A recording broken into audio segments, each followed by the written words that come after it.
ಮಾಲಿಗಳ ಧರಿಸುತ್ತಾರೆ ಚೈತ್ರೋಲ್ಲಾಸ ಕಮಲ ವಿಶ್ವ ವೆಂಕಟರಾಮಯ್ಯ ತಾಯಿ ಸಾವಿತ್ರಮ್ಮ ಇವರ ಮಾತುಮಡಿಲ ಜೋಗದಲ್ಲಿ ಜಮುನಾ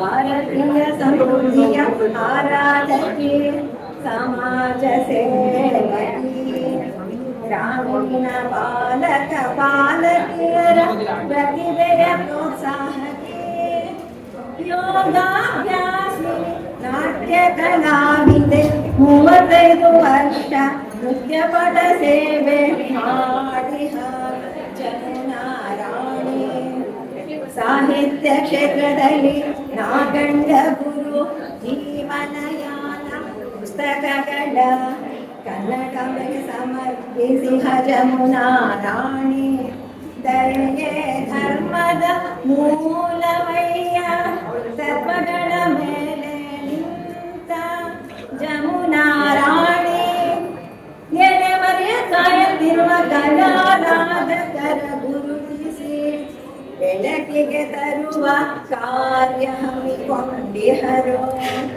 ವಿಶ್ವ ಮಹಿಳಾ ದಿನಾಚರಣೆ ಅಂಗವಾಗಿ ರಜತ ಮಹೋತ್ಸವದಂದು ಕಲಾ ಆಗಸದ ಮಿನುಗುತ್ತಾರೆ ಕಲಾ ಆಗಸದ ಮಿನುಗುತ್ತಾರೆ ಎಂಬ ಬಿರುದನ್ನು ಪದ್ಮಕರ ಸಿಂಚನ ನೀಡಿ ಗೌರವಿಸುತ್ತಿದೆ.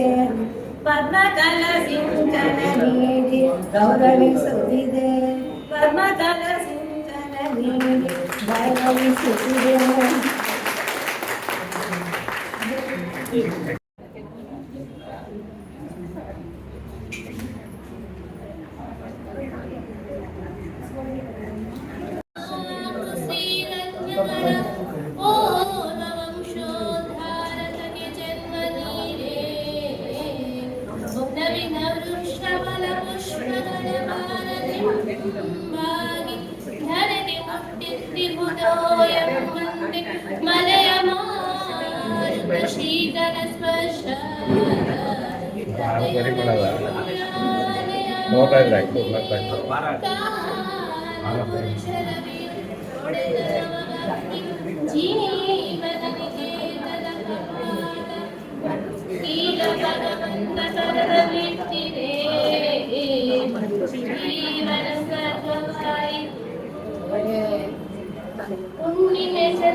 ಈ ಪಂಚಸಂತಾನಗಳು ಸರ್ವಕಾಲಿನ ಪಡೆದ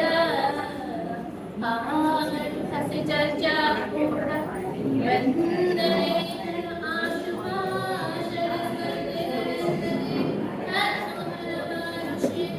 ಸರ್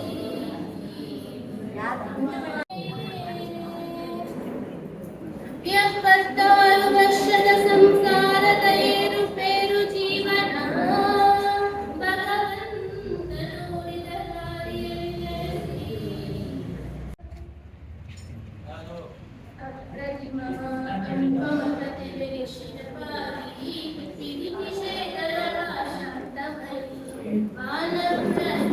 ಜೀವನ ಚಾರಣಿ ಸಾಧಿ ಶಿರೋಮಣಿ ರಾಧಾರಮಣಿ ಪದ್ಮಕಲಾ ಸಿಂಚನ ರಜತ ಮಹೋತ್ಸವವೆಂದು ಮುಕ್ತಗಾಮಿನಿ ಎಂಬ ಬಿರುದು ನೀಡಿ ಗೌರವಿಸು ಸಭಿಕರ ಹರ್ಷೋ ಯೋಗ ಶಿಕ್ಷಕಿಯಾಗಿ ಶಿಕ್ಷಣ ನೀಡುತ್ತಿರುವ ಇಂದುಮತಿಯವರಿಗೆ ನೃತ್ಯ ಸಂಗೀತ ನಾಟಕಗಳ ನಿರ್ದೇಶಕಿ ಸಮಾಜ ಸೇವಕಿ ಇಂದುಮತಿಯವರು ಸಂಸ್ಕೃತಿಯ ನೂತನ ವಿಚಾರಗಳ ಗೌರವಿಸುತ್ತ ಶಿಸ್ತಿನ ಪಾಲಕಿ ಕರ್ತವ್ಯ ತಾವು ಈಗಾಗಲೇ 4 ಜನ ಸನ್ಮಾನ ಆಗಿರ್ತಕ್ಕಂತಹದ್ದನ್ನು ನೋಡಿದ್ದೀರಾ.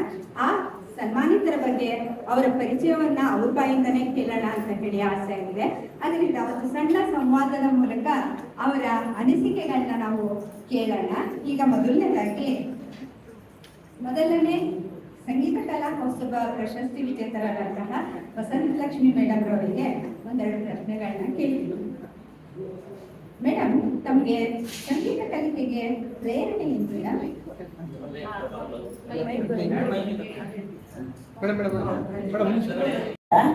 ನಾನು ವಸಂತ ಲಕ್ಷ್ಮಿ ಅಂತ. ನಾನು ಮುಖ್ಯವಾಗಿ ಹಾಸನದವಳು.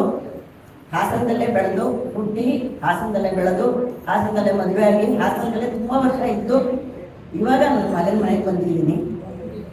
ನನಗೆ ಸಂಗೀತದ ಪ್ರಶ್ನೆ ಕೇಳಿದ್ರು. ನನಗೆ ನಮ್ಮ ತಾಯಿ, ನಮ್ಮ ತಂದೆ ಅವ್ರದ್ದು ತುಂಬ ಪ್ರೇರಣೆ ಇತ್ತು. ಅವ್ರಿಗೆ ತುಂಬ ಸಂಗೀತದ ವಿಲಾಸ ಇತ್ತು. ಸಂಗೀತ ತುಂಬ ಚೆನ್ನಾಗಿ ಆಡ್ತಾ ಇದ್ರು ನಮ್ಮ ತಾಯಿ. ನಮ್ಮ ಅಜ್ಜಿಯೂ ತುಂಬ ಚೆನ್ನಾಗಿ ಆಡ್ತಾ ಇದ್ರು. ಆ ಒಂದು ಇದರಿಂದ ನನಗೆ 8 ವರ್ಷಕ್ಕೇನೆ ನನ್ನ ಸಂಗೀತಕ್ಕೆ ಹಾಡ್ತಾರೆ. ನೀವು ಸಂಗೀತನ ಕಲ್ತಿದ್ದೀರಾ, ಸಂಗೀತ ಪಾಠನ ಹೇಳ್ಕೊಡ್ತಾ ಇದ್ರೆ, ಆಮೇಲೆ ಇದಕ್ಕಿದ್ದಲ್ಲಿ ಈಗ ಸಂಗೀತದಿಂದ ಒಲವು ಗಮಕದ ಕಡೆಗೆ ತಿರುಗ್ತು. ಈ ಗಮಕದ ಕಡೆಗೆ ಒಲವು ತಿರುಗೋದಕ್ಕೆ ಕಾರಣ ಏನು ಮೇಡಮ್? ಅದಕ್ಕೇನು ಕಾರಣ ಇಲ್ಲ. ಸಂಗೀತ ಮತ್ತು ಗಮಕಕ್ಕೆ ತುಂಬಾ ಒಂದು ಹತ್ತಿರದ ಸಂಬಂಧ ಇದೆ.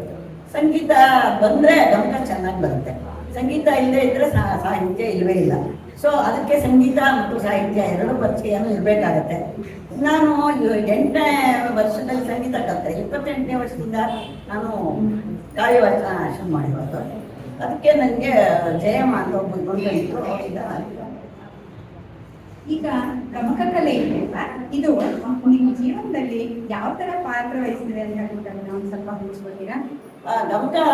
ಗಮಕ ಕಲ್ತ್ಕೊಂಡ್ಮೇಲೆ ಈ ಥರ ರಾಮಾಯಣ, ಮಹಾಭಾರತ ಈ ಒಂದು ಕಾವ್ಯಗಳನ್ನೆಲ್ಲ ನಾವು ಸಂಗೀತ ಮುಖವಾಗಿ ಹೇಳೋದು ಅಭ್ಯಾಸವಾಯಿತು. ಅದರಿಂದ ನಮಗೆಲ್ಲ ಗೊತ್ತಿದ್ರೂ ಕೂಡ ಈ ಸಂಗೀತ ಗಮಕದ ಭಾಷೆಯಲ್ಲಿ ನಾವು ಹೇಳಿದಾಗ ಒಂದು ಮನಸ್ಸಿಗೆ ತುಂಬ ಸಮಾಧಾನ ಉಂಟು ಮಾಡಿತು. ಅದರಿಂದ ಅದನ್ನು ಕಲಿತೆ ಮತ್ತು ಅದರ ಪರೀಕ್ಷೆಗಳನ್ನೆಲ್ಲ ಮಾಡಿಕೊಂಡು ಚೆನ್ನಾಗಿ ಮುಂದಕ್ಕೆ ಬಂದೆ. ಆಮೇಲೆ ನಮ್ಮ ಸಂಘವನ್ನು ಶುರು ಮಾಡಿಬಿಟ್ಟು 35 ವರ್ಷ ಸಂಘ ನಡೆಸಿ. ಈ ಗಮಕ ಕಲೆ ಇದೆಯಲ್ಲ, ಇದು ಆಧ್ಯಾತ್ಮಿಕ ವಿದ್ಯೆಗೆ ಪ್ರೋತ್ಸಾಹ ನೀಡುತ್ತೆ ಅಂತ ಅನಿಸುತ್ತಾ ಮೇಡಮ್? ಗಮಕ ವಿದ್ಯೆ ಮತ್ತು ಸಂಗೀತ ವಿದ್ಯೆ ಯಾವುದು ಕಲೀಲೇಬೇಕು ಅಂತ ಏನಿಲ್ಲ. ಆಧ್ಯಾತ್ಮಿಕ ಯಾವಾಗ ಬೇಕಾದ್ರೂ ಇಲ್ಲದೇ ಇದ್ರೂ ನಮಗೆ ಆಧ್ಯಾತ್ಮಿಕ ವಿದ್ಯೆ ಬರುತ್ತೆ, ಕಲ್ತ್ಕೊಂಡ್ರೂ ಬರುತ್ತೆ. ಅದೆಲ್ಲ ಅದು ಮನಸ್ಸಿನಿಂದ ಬರಬೇಕಾಗಿರುವಂಥ ವಿಷಯಗಳು. ಆದ್ದರಿಂದ ಗಮಕ ಕಲೆ, ಸಂಗೀತ ಕಲೆ ಕಲಿಬೇಕು ಅಂತ ಏನಿಲ್ಲ. ಅದು ಕಲಿತ್ರೆ ಸ್ವಲ್ಪ ಬೇಗ ಬರ್ಬೋದು. ಒಂದು 10 ಜನ 100 ಜನದಲ್ಲಿ ಒಂದು 10 ಜನಕ್ಕೆ ಅದು ಒಲಿಬಹುದು. ಆದರೆ ಎಲ್ಲರೂ ಕಲೀರಿ ಅಂತ ಹೇಳ್ತೀನಿ. ನಾನು ಸಂತೋಷದಿಂದ ಎಲ್ಲರಿಗೂ ಕಲಿಸಿದ್ದೀನಿ. ಅದು ಎಷ್ಟು ಜನ ಕಲ್ತಿದಾರೋ ನನಗೆ ಗೊತ್ತಿಲ್ಲ. ಆದ್ದರಿಂದ ಎಲ್ಲರಿಗೂ ಕಲಿತ್ರೆ ಈ ಸಂಗೀತದಿಂದ ಮತ್ತು ಸಾಹಿತ್ಯದಿಂದ ತುಂಬ ಮನಃಶಾಂತಿ ಸಿಕ್ಕತ್ತೆ. ಆಮೇಲೆ ದಾಸರುಗಳಿಂದ ಕಲ್ತ್ಕೊಂಡು ನಾವು ಅರ್ಥ ಗರ್ಭಿತವಾಗಿ ಅದನ್ನು ಅರ್ಥ ತಿಳ್ಕೊಂಡು ನಾವು ಹಾಡಿದ್ರೆ ಅದು ಬೇರೆ ಸಂಗೀತ ಕಲಿಯದೇ ಇದ್ದು ಕಲ್ತ್ರೆ ತುಂಬ ಒಳ್ಳೆ. ನಿಮ್ಮ ಕಂಠಸಿರಿಯಿಂದ ಒಂದು ದೇವರ ನಾಮವನ್ನ ಹೇಳಿ ಸಂಗೀತವನ್ನ ರಂಜಿಸಬೇಕು ಅಂತ ಹೇಳ್ತೀನಿ. ಮತ್ತು ಪ್ರತಿಭೆಯ ಸದುಪಯೋಗ ಇವೆಲ್ಲವನ್ನ ನಾವು ಕಲಿತಿದ್ದೇವೆ. ಸನ್ಮಾನಿತರ ಆದರ್ಶ ಜೀವನ ನಮಗೆಲ್ಲ ಮಾರ್ಗದರ್ಶನವಾಗಿದೆ. ಸಂಗೀತ ಕಲಾ ಕೌಸ್ತುಭ ಸನ್ಮಾನಿತ ಶ್ರೀಮತಿ ವಸಂತ ಲಕ್ಷ್ಮಿ ಅವರಿಗೆ ವಂದನೆ. ನಿಂಬುತ್ತಾರೆ ಜಮುನಾ ರಾಣಿ ಅವರೊಂದಿಗೆ ಸಂವಾದ ಗೀತಾರತ್ನವರು.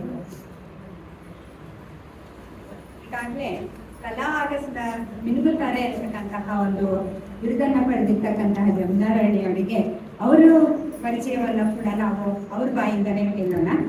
ಒಂದೆರಡು ಪ್ರಶ್ನೆಗಳನ್ನ ಅವ್ರಿಗೂ ಕೂಡ ಕೇಳ್ತೀನಿ. ಮೇಡಮ್, ಕಲಾಕ್ಷೇತ್ರದಲ್ಲಿ ತಮ್ಮ ಸೇವೆ ತುಂಬಾ ಅಪಾರ ಅಂತ ಹೇಳಿ ಈಗಾಗಲೇ ತಿಳಿದಿದೆ. ಈ ಕಲಾ ಆಸಕ್ತಿಗೆ ನಿಮ್ಗೆ ಯಾರು ಮೇಡಮ್ ಪ್ರೇರಣೆ? ನಾನು ಹುಟ್ಟಿದ್ದು ಗ್ರಾಮೀಣ ಪ್ರದೇಶ, ಹಾಗಾಗಿ ಅಲ್ಲಿ ಹಳ್ಳಿ ನಾಟಕಗಳು ಮತ್ತು ಸಿಟಿಯಿಂದ ಕರ್ಕೊಂಬಂದು ಹುಡುಗಿಯರನ್ನ ಅಲ್ಲಿ ಹಳ್ಳಿ ನಾಟಕದಲ್ಲಿ ನೃತ್ಯ ಪ್ರದರ್ಶನಕ್ಕೆಲ್ಲ ಇಡ್ತಾ ಇದ್ರು. ಮತ್ತು ರಂಗಕರ್ಮಿಗಳು ಮತ್ತು ರಂಗಗೀತೆಗಳು ಇದೆಲ್ಲ ತುಂಬ ಜಾನಪದದ ಸೊಗಡಲ್ಲಿರ್ತಕ್ಕಂಥ ಈ ಕಲೆ ಏನಿದೆ, ಆ ರೂಟ್ ಆಫ್ ದಟ್ ಆರ್ಟ್, ಅದು ತುಂಬ ಹುಟ್ಟು ಜಾಗ ಅದು ಗ್ರಾಮೀಣ ಪ್ರದೇಶ. ಅಲ್ಲಿ ಚಿಕ್ಕ ಹುಡುಗಿ ಬೆಳೆದಾಗ ಅದೆಲ್ಲ ನೋಡಿದಾಗ ಅದು ಹಾಗೆ ಅದು ಬಂದ್ಬಿಡ್ತು. ಆಮೇಲೆ ಚಿತ್ರದ ರಂಗೋಲಿಗಳು ಬರೆಯುವಂಥದ್ದು, ಆ ರಂಗೋಲಿಗಳು, ಆ ಬಣ್ಣದ ಹಸೆಗಳು ಇಡೀ ಊರಿಗೆ ಮಾಡ್ತಾರೆ. ಒಂದು ಗ್ರಾಮದ ಮಾರಿ ಹಬ್ಬ ಅಥವಾ ಊರ ಜಾತ್ರೆಯಲ್ಲಿ. ಹಾಗಾಗಿ ಈ ಚಿತ್ರಕಲೆಯಲ್ಲಿ ಒಂದು ಆಸಕ್ತಿ, ರಂಗೋಲಿನೂ ಒಂದು ಚಿತ್ರಕಲೆಯ ಒಂದು ಭಾಗ. ಹಾಗಾಗಿ ಈ ನೃತ್ಯ, ಸಂಗೀತ, ಅಭಿನಯ ಮತ್ತು ಈ ಚಿತ್ರಕಲೆಯಲ್ಲಿ ಓದಬಹುದು ಅಂತ ಹೇಳಿ ಇಷ್ಟ. ನೀವು ಏನೋ ಒಂದು ಗುರಿನ ಅನ್ಕೊಂಡಿದ್ರೆ ಈ ಕಲೆಗಳ ಮೂಲಕ ಆ ಗುರಿಗಳನ್ನ ಸಾಧಿಸಿದ್ದಾಯ್ತು. ಆ ಸಾಧಿಸಿದ್ರಿಂದ ಏನು ಅನುಕೂಲ ಆಯ್ತು ಅದನ್ನ ನಮ್ಮ ಕಡೆ ಒಂದೆರಡು ಮಾತುಗಳಿಗೆ ಹಂಚಿ. ಮೊದಲಾಗಿ ನಿಮ್ಮ ಪ್ರಶ್ನೆ ಒಂಚೂರು ತಿದ್ದಕ್ಕೆ ನಾನು ಇಷ್ಟಪಡ್ತೀನಿ. ಸಾಧನೆ ಮಾಡಿದ್ದೀನಿ ಏನು ಭಾವನೆ ಖಂಡಿತವಾಗ್ಲೂ ನನಗಿಲ್ಲ. ಇವತ್ತು ನನಗೆ ನಮ್ಮ ಮೇಡಮ್ ನೋಡಿದಾಗ ನಾನೇನು ಝೀರೋ ಅನಿಸುತ್ತೆ. ಹಾಗಾಗಿ ಇದು ಜ್ಞಾನ ಅನ್ನೋದು ಒಂದು ದೊಡ್ಡ ಸಾಗರ. ನಾವು ಅಲ್ಲಿ ಏನೋ ಒಂದು ಇರುವೆನೂ ಅಲ್ಲ, ಒಂದು ಅಣುವಿನಲ್ಲಿ ಅಣುವಾಗಿರ್ತಕ್ಕಂಥದ್ದು ನಾವು. ಸೊ ನಮ್ಮ ಬೊಗಸೆ ಎಷ್ಟು ಹಿಡಿಬೋದೋ ಅಷ್ಟನ್ನು ಮಾತ್ರ ನಾವು ಪಡೆದಿದ್ದೀವಿ. ಹಾಗಾಗಿ ಈ ಜನ್ಮದಲ್ಲಿ ಏನು ನಾನು ಸಾಧನೆ ಮಾಡಲಿಲ್ಲ. ಇನ್ನೊಂದು ಜನ್ಮ ಇದ್ರೆ ಭೂಮಿ ಮೇಲೆ ಬಂದು ಇನ್ನೊಂದು ಸಾಧನೆ ಮಾಡಬೇಕು, ಹಸಿವು ದಾಹ ಇರುವಂಥ ದರ್ಶನ.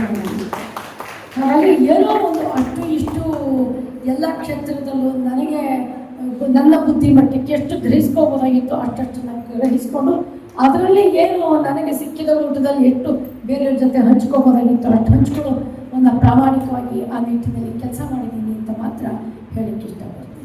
ಮತ್ತೆ ನಿಮ್ಗೆ ಚಿತ್ರಕಲೆ ತುಂಬಾ ಆಸಕ್ತಿ ಇದೆ ಅಂತ ನಾವು ಈಗಾಗಲೇ ನಮ್ಮ ಸಂಘದಲ್ಲಿ ಒಂದು ಎಕ್ಸಿಬಿಷನ್ ಮಾಡಿದಾಗಲೇ ನಮಗೆ ಗೊತ್ತಾ ಇದೆ. ಆದ್ರಿಂದ ಈ ಆಸಕ್ತಿ ಇದೆಯಲ್ಲ, ಇದು ನಿಮ್ಮ ಜೀವನದಲ್ಲಿ ಈ ಪಾಠ ಏನು ಕಲಿಸಿದೆ ಅಂತಕ್ಕಂಥದ್ದನ್ನ ತಿಳಿಸಿ. ಕಲೆ ನೋಡಿ ಮನುಷ್ಯನಿಗೆಲ್ಲ ದುಃಖ ಮರೆಸ್ಬಿಡುತ್ತೆ. ಎರಡನೇದು ಆಧ್ಯಾತ್ಮಿಕ ಸಾಧನೆ. ಇದು ಭಗವಂತ ಶಿವನಿಂದ ಹುಟ್ಟಿರ್ತಕ್ಕಂಥದ್ದು. ಎಲ್ಲ ಕಲೆಗಳು, ಸಾಹಿತ್ಯ ಮತ್ತು ಈ ಸಾಂಸ್ಕೃತಿಕ ಅಂತ ಹೇಳ್ತೀವಿ ಅದಷ್ಟು ಶಿವನಿಂದ ಹುಟ್ಟಿರ್ತಕ್ಕಂಥದ್ದು. ಅದು ಪ್ರಪಂಚಕ್ಕೆ ಜನಗಳಿಗೆ ಆಧ್ಯಾತ್ಮಿಕ ಮಾರ್ಗವನ್ನು ತೋರಿಸುವಂಥದ್ದು. ಹೇಗೆ ಅಂತ ಹೇಳ್ತೀನಿ, ನಮ್ಮ ನಾಡಿಗಳು ಈ ಏನು ಚಕ್ರಗಳು ಅಂತೆಲ್ಲ ಯೋಗ ಜನಗಳಲ್ಲಿ ಇದ್ದಾರೆ. ಯೋಗದ ಬಗ್ಗೆ ತುಂಬ ವಿಶೇಷವಾಗಿ ಮಾತಾಡೋದಕ್ಕೆ ಸಮಯದ ಅಭಾವ ಇರ್ಬೋದು. ಹಾಗಾಗಿ ಈ ಚಕ್ರಗಳಲ್ಲಿ ಅದರಲ್ಲಿ ಸ್ವಲ್ಪ ಆಳವಾಗಿ ನೀವು ಹೋದರೆ ಒಂದೊಂದು ಚಕ್ರಕ್ಕೆ ಇಂತಿಂಥ ಬಣ್ಣ ಅಂತಿದೆ, ಇಂತಿಂಥ ಅಧಿದೇವತೆ ಅಂತಿದೆ, ಇಂತಿಂಥ ಬೀಜಾಕ್ಷರಿಗಳಂತಿದೆ. ಅದರ ಜಾಗೃತಿ ಹೇಗಾಗುತ್ತೆ, ಯಾವ್ಯಾವ ಚಕ್ರ ಜಾಗೃತಿ ಆದಾಗ ಯಾವ್ಯಾವ ವಿದ್ಯೆಗಳು ಕರಗತ ಆಗುತ್ತೆ, ಸಿದ್ಧಿ ಆಗುತ್ತೆ ಅನ್ನುವಂಥದ್ದೆಲ್ಲ ತುಂಬ ದೊಡ್ಡ ನಿಗೂಢವಾದ ವಿಚಾರಗಳು. ಇದು ತುಂಬ ದೀರ್ಘವಾಗಿ ನಾನು ಪ್ರವಚನನೇ ಕೊಡಬೇಕಾಗುವಂಥ ವಿಷಯ. ಆದರೆ ಈ ಚಿತ್ರಕಲೆ ಮಾಡೋದ್ರಿಂದ ಏನೇನು ಅನುಕೂಲ ಆಗುತ್ತೆ ಅಂದರೆ, ಚಿತ್ರಕಲೆ ಒಂದೇ ಅಲ್ಲ ಮೇಡಮ್, ನಾನು ಇನ್ನೂ ಒಂದು ಹೇಳ್ತೀನಿ ನೋಡಿ. ಇವತ್ತು ಇಲ್ಲಿ ನಾನು ನಾಟಕ ಪ್ರದರ್ಶನ ಮಾಡಿದ್ದೀನಿ. ಮೊದಲನೇದಾಗಿ ನಾನು ಅಷ್ಟು ಕ್ಷೇತ್ರಕ್ಕೂ ಸೇರಿಸಿ ನೀವು ಒಂದು ಉತ್ತರ ಕೊಡ್ತಾ ಇದ್ದೀನಿ. ಯೋಗ ಅಂದರೆ ಸಮಚಿತ್ತ. ಸುಖ ಬಂದಾಗ ಹಿಗ್ಗಬೇಡ, ದುಃಖ ಬಂದಾಗ ಅಳಬೇಡ ಅಂತ. ನೋಡಿ, ನನ್ನೇ ನೈಟು ನಾನೇನೋ ಒಂದು ದೊಡ್ಡ ಆಘಾತಕ್ಕೆ ಒಳಗಾಗ್ಬಿಟ್ಟೆ. ನಮ್ಮ ಮರ್ಯಾದಕ್ಕ ಇಲ್ಲಿದ್ದಾರೆ, ಬೇರೆ ಯಾರಾದರೂ ವ್ಯಕ್ತಿ ನನ್ನ ಜಾಗದಲ್ಲಿ ಇದ್ದರೂ ಬಹುಶಃ ವೇದಿಕೆಗೆ ಬರ್ತಾ ಇರಲಿಲ್ಲ. ನನ್ನಂಥ ಒಂದು ವ್ಯಕ್ತಿ ಈ ವಯೋಧರ್ಮದಲ್ಲಿ ನಾನು ರಾತ್ರಿ 1 ನಿಮಿಷ ನಿದ್ರೆನೇ ಮಾಡಿದ್ದೆ. ಆದರೆ ಕಲೆ ನೋಡಿ ಎಷ್ಟು ಸ್ಥೈರ್ಯ, ಮನಸ್ಸಿನ ಸಮಾಧಾನ, ಯೋಗ ಎಷ್ಟು ಸಮಚಿತ್ತವನ್ನು ಕೊಡುತ್ತೆ ಅನ್ನೋದಕ್ಕೆ ಇವತ್ತು ನಿಮ್ಮ ಮುಂದೆ ನಾನು ಪ್ರದರ್ಶನ ಮಾಡಿದ್ದೀನಿ. ನಾನು ತಲೆ ಸುತ್ತಿದ್ದ, ಬಿದ್ದಿದ್ದ ಏನೋ ಆಗಿದೆ. So this is evident for spiritual practice. ನಿಜವಾಗ್ಲೂ ಒಬ್ಬ ಯೋಗವನ್ನು ಸಿದ್ಧಿ ಮಾಡ್ಕೊಂಡಾದ್ರೆ ಆ ಸ್ಥೈರ್ಯ, ಮನಸ್ಸಿನ ಸ್ಥಿಮಿತ ಬರುತ್ತೆ. ಆ ಯೋಗ ಸಿದ್ಧಿ ಮಾಡ್ಕೊಳ್ಳೋದು ಒಂದು ಬೇರೆ ವಿಚಾರ, ಅದು ಯೋಗ ಕೇಂದ್ರದಲ್ಲಿ ತಿಳಿಸ್ಕೊಡೋದು. ಇನ್ನು ಕಲೆಗೆ ಬಂದಾಗ ನೋಡಿ, ನೃತ್ಯ ಮನಸ್ಸಿಗೆ ತುಂಬ ದುಃಖ ಆದಾಗ, ಏನೋ ಕಳ್ಕೊಂಡಾಗ ಅಥವಾ ತುಂಬ ಆನಂದವಾದಾಗ, ಹೆಚ್ಚು ಆನಂದವಾದಾಗ ನೃತ್ಯವನ್ನು ಮಾಡಿದಾಗ ಇನ್ನೂ ಜಾಸ್ತಿ ಅದು ಒಂದು ಪರಮಾನಂದ, ಭಗವಂತನ ಸಾಕ್ಷಾತ್ಕಾರ ಆಗೋಗುತ್ತೆ. ನಾನು ತುಂಬ ಜನ ಕೇಳ್ತೀನಿ, ನನ್ನ ಬೆಸ್ಟ್ ಟೈಮ್ ಯಾವುದು ಅಂದರೆ ಸ್ಟೇಜ್ ಮೇಲೆ ನಾನು ಮೈ ಮರೆತು ಕುಣಿದಾಗ ಅಂತ. ಯಾಕಂದ್ರೆ ಅವಾಗ ನಾನಾಗಿರೋದಿಲ್ಲ, ನಾನು ಬೇರೆ ಆಗಿರ್ತೀನಿ. ಆ ಒಂದು ಸಮಾಧಿ ಸ್ಥಿತಿ ಅದು, ಅಲ್ಲಿ ಮೈ ಮೇಲೆ ಜ್ಞಾನ ಎಚ್ಚರ ಇರುವುದಿಲ್ಲ. ಇನ್ನು ಚಿತ್ರಕಲೆಗೆ ಬಂದರೆ ಅದು ಒಂದು ಆಳವಾದ ಧ್ಯಾನ. ನೀವು ಮೈಗ್ರೇನ್ ಹೆಡ್ಡೇಕ್ ಬಹಳಷ್ಟು ಜನಕ್ಕೆ ನಿಮ್ಗೆ ಅನುಭವ ಇರುತ್ತೆ, ಅಥವಾ ಎಸಿಡಿಟಿ, ಹೊಟ್ಟೆ ನೋವು ಬರುತ್ತೆ, ಇನ್ನೇನೋ ಬರುತ್ತೆ. ಒಂದಿಷ್ಟು ಬಣ್ಣ ಇಟ್ಕೊಂಡು ಕೂತ್ಕೊಂಡು ಏನೋ ಒಂದು ಚಿತ್ರ ನಿಮ್ಮ ಮನಸ್ಸಿಗೆ ಏನು ಬರುತ್ತೋ ಮಾಡಿ, ಅದು ನೈಜ ಚಿತ್ರವೋ ಆಬ್ಸ್ಟ್ರಾಕ್ಟಿಗೋ ರಿಯಲಿಸ್ಟಿಕ್ಕೋ ಇಟ್ಕೊಂಡು ಬರೆಯೋ ಕೊಡ್ತಾರೆ. ಏನೋ ಒಂದು ನಿಮ್ಮ ಕಲ್ಪನೆ 10 ಬಣ್ಣಗಳು ಹಾಕಬೇಕು. ಆ ರೈನ್ಬೋ ಥರ ನಾನು ಕುಣಿಬೇಕು ಬಣ್ಣದ ಜೊತೆ ಅಂತ ಹೇಳಿ ರಂಗಿನಾಟ ಅಂತ ಹೇಳಿ ಕೃಷ್ಣನ ಜೊತೆ ಮಾಡ್ತೀವಿ ಡಾನ್ಸ್ನಲ್ಲಿ. ಆ ಥರ 10 ಬಣ್ಣ ಇಟ್ಕೊಂಡು ಏನೋ ಒಂದು ಚಿತ್ರ ಬಿಡಿಸ್ತಾ ಹೋಗಿ ನಿಮ್ಮ ಮನಸ್ಸು ಹಾಗೆ ಅದ್ರೊಳಗೆ ಹೊಟ್ಟೋಗುತ್ತೆ. ನೀವು ಪೂರ್ತಿ ಬಣ್ಣ ಹಚ್ಚಿ ಬ್ರಷ್ ಇಟ್ಟಾಗ you will experience that you are not suffering from your pains. ಇದು 100ಕ್ಕೆ 200 ಭಾಗ ಸತ್ಯ. ಬಟ್ ಅದನ್ನು ಅನುಷ್ಠಾನ ಸೂಕ್ತವಾದ ಗುರುಗಳ ಮುಖೇನ ಅಭ್ಯಾಸ ಮಾಡಬೇಕು. ಮತ್ತೆ ನೀವು ಇವಾಗ ಸಮಾಜ ಸೇವೆಗೆ ತೊಡಗಿದ್ದೀರಾ. ಈ ಸಮಾಜ ಸೇವೆಗೆ ತೊಡಗೋದಕ್ಕೆ ನಿಮ್ಮ ಹೃದಯ ಯಾವ ಘಟನೆಯಿಂದ ಮಿಡಿಯೋದಕ್ಕೆ ಸ್ಟಾರ್ಟ್ ಆಗಿದೆ? I am a lady who was deprived with so many things in my life. ಜೀವನದಲ್ಲಿ ಪಡ್ಕೊಂಡಿರೋದು ಏನೂ ಇಲ್ಲ, ಕಳ್ಕೊಂಡಿರೋದೇ ಜಾಸ್ತಿ. ಸೊ ನನಗೇನು ಅಂದರೆ ಕಳ್ಕೊಂಡಿಲ್ಲದೆ ಇರೋರಿಗೆ ತುಂಬಿಸ್ಬೇಕು ಅನ್ನೋದು ಭಾವ. ಮತ್ತೆ ಚಿಕ್ಕ ವಯಸ್ಸಿನಿಂದ ವಿದ್ಯೆಗೆ ನಾನು ತುಂಬ ಕಷ್ಟಪಟ್ಟೆ. ಹಾಗಾಗಿ ಯಾರ್ಯಾರಿಗೆ ಆಂಗ್ಲ ಭಾಷೆಯಲ್ಲಿ ತೊಂದರೆ ನೋಡಬಹುದು ಅಥವಾ ಯಾವುದೇ ಜ್ಞಾನದಲ್ಲಿ ಯಾರಿಗೆ ಹಣ ಕೊಟ್ಟು ಕಲ್ತ್ಕೊಳ್ಳೋಕ್ಕಾಗಲ್ವೋ ಅಂಥವ್ರಿಗೆ ವಿದ್ಯೆಯನ್ನು ಕೊಡಬೇಕು ಅಂತ ನಾನು ಎಲ್ಲೋ ಒಂದು ಕಡೆ ತುಂಬ ಟೈಮ್ ನಾನು ಉಚಿತವಾಗಿ ಮಾಡಿರೋದು ಪಾಠ.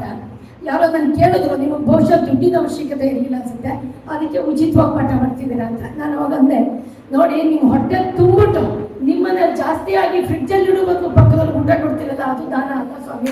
ನಿಮ್ಮ ತಟ್ಟೆಗೆ ಹಾಕೊಂಡಿದ್ದು ಊಟನ ಬೇರೆ ಕೊಟ್ಟು ಅವರಿಗೆ ನೀವು ಸಂತೋಷ ಪಟ್ಟು ತುಂಬಿಸ್ಕೊತಿರಲ್ಲ, ಅದು ದಾನ. ಸೊ ಹಾಗಾಗಿ ನನಗೆ ಅವಶ್ಯಕತೆ ಇದ್ದಾಗಿಯೂ ಬಡ ಮಕ್ಕಳಿಗೆ ಪಾಠವನ್ನು ಮಾಡಿ ಅವರು ಇವತ್ತು ನೃತ್ಯ ಕ್ಷೇತ್ರದಲ್ಲಾಗ್ಬೋದು, ಬೇರೆ ಕ್ಷೇತ್ರದಲ್ಲಾಗ್ಬೋದು ವಿದ್ಯಾರ್ಥಿಗಳಾಗಿ ಮಿನುಗ್ತಾ ಇದ್ದಾರೆ. ಎಲ್ಲೋ ಸಿಕ್ಕಿರೋ ಮೇಡಮ್ ಅಂತ ಅದು ನನಗೆ ನಿಜವಾದ ಆದಾಯ ನನ್ನ ಬದುಕಿಗೆ ಅಂತ ಹೇಳೋದು.